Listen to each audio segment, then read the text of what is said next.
Hello, welcome back to T-Coder. Saya Theo Zegua, dan di video kali ini kita akan melanjutkan pembahasan kita mengenai HTML. Nah, topik kita kali ini yaitu mengenai form ya. Pasti kalian semua sudah tahu ya, apa itu form. Nah, bagi yang belum tahu, form itu yang seperti ini ya.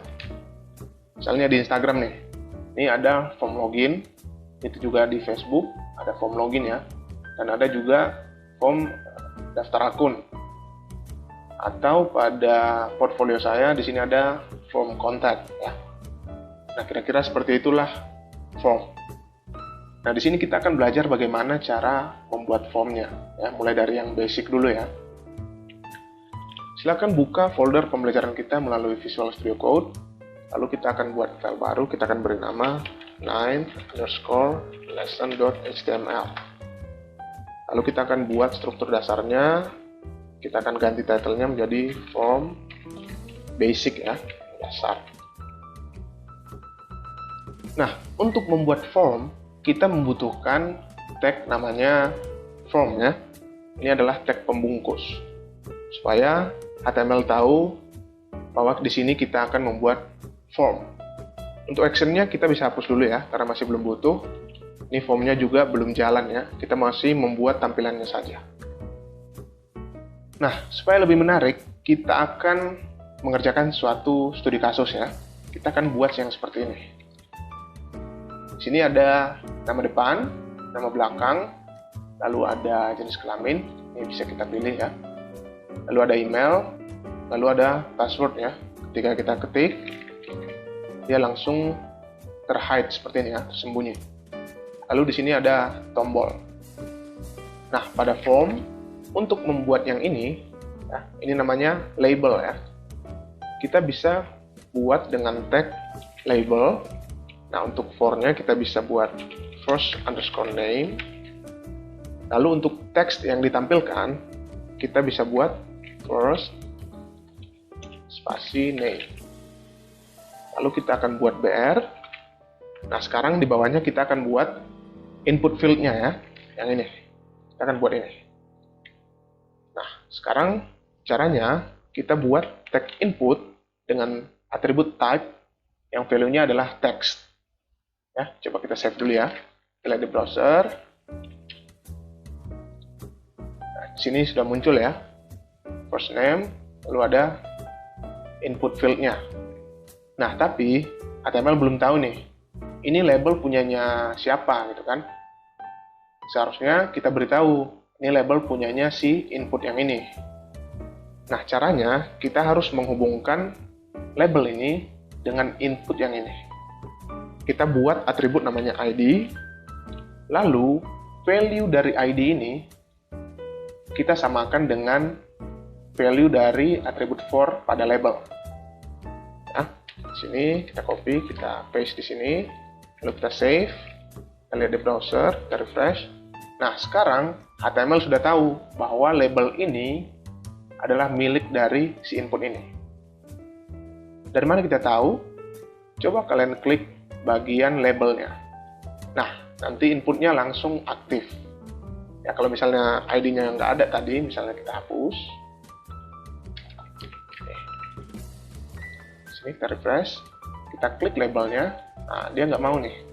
HTML nggak tahu ini label punya siapa. Nah, makanya kita butuh namanya ID. Ya. Nah, di sini mungkin belum terasa ya fungsi dari ID sama for tadi ya. Nanti akan lebih terasa ketika kita masuk ke radio button. Nah, sekarang kita akan buat dulu last name-nya ya. Di sini kita buat dulu titik 2. Lalu kita akan buat last name, ini kita copy aja ya. Kita cuma ganti sedikit aja nanti. Kita akan buat last name, ini kita ganti jadi last. Lalu ini pun menjadi last. Kita save, kita lihat di browser. Nah, sini agak kacau ya. Kita buat dulu BR-nya. Oke. Nah, sudah ya. Nah, sekarang ini biar agak lebih jauh ya. Nah, sekarang kita buat gender ya. Gender tadi menggunakan yang namanya radio button. Di sini kita kita bisa pilih ya, laki atau perempuan. Sekarang kita buat dulu BR. Nah, di sini kita akan buat label kosong ya, untuk yang gender ini ya. Nah, kita akan buat label, for-nya bisa kita hapus. Kita akan buat gender. Lalu di bawahnya kita buat label untuk laki-laki ya. Laki-laki. Lalu di bawahnya kita buat input. Nah, type-nya ini adalah radio. Nah, kita buat ID-nya laki-laki. Oke. Lalu kita buat label lagi untuk perempuan.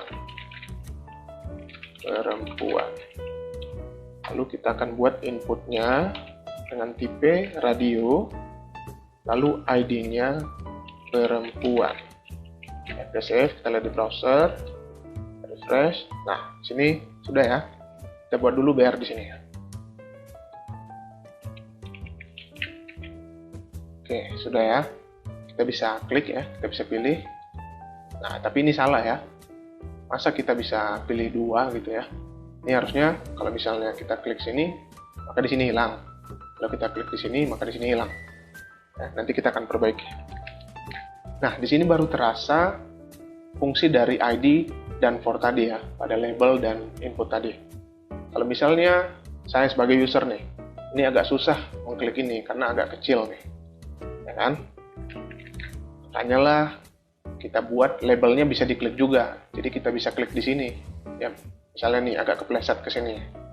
Nah, itu kan bisa terklik di sini. Jadi kita nggak mesti pas-paskan di sini kursornya nih.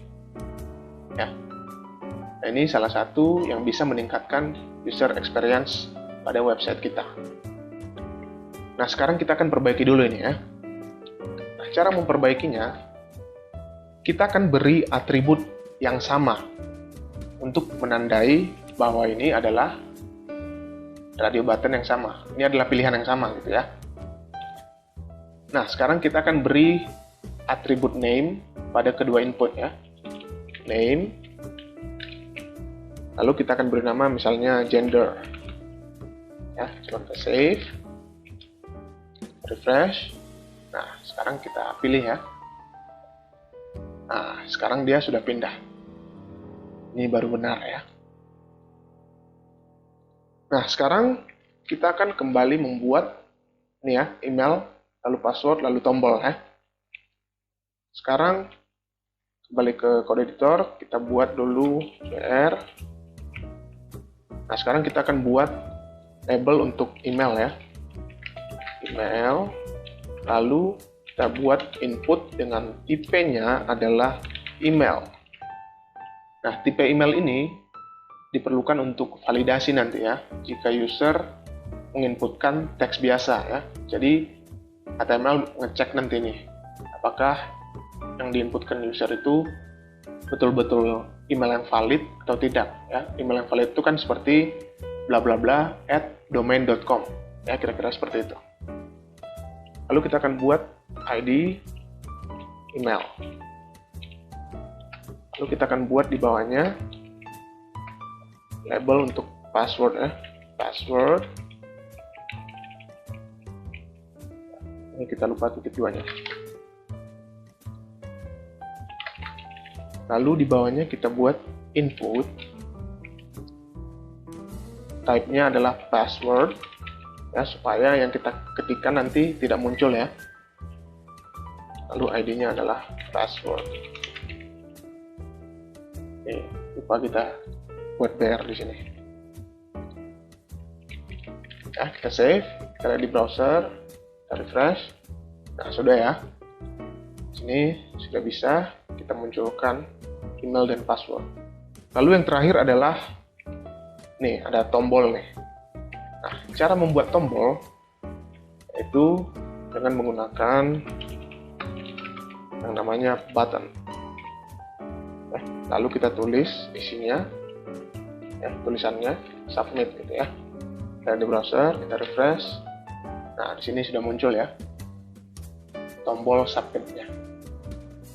Nah, di sini kita sudah berhasil membuat form ya, yang sederhana, walaupun formnya belum jalan ya.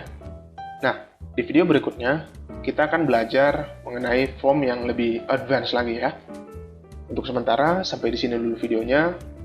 Saya Theo Sebuah, T-Coder, sign out.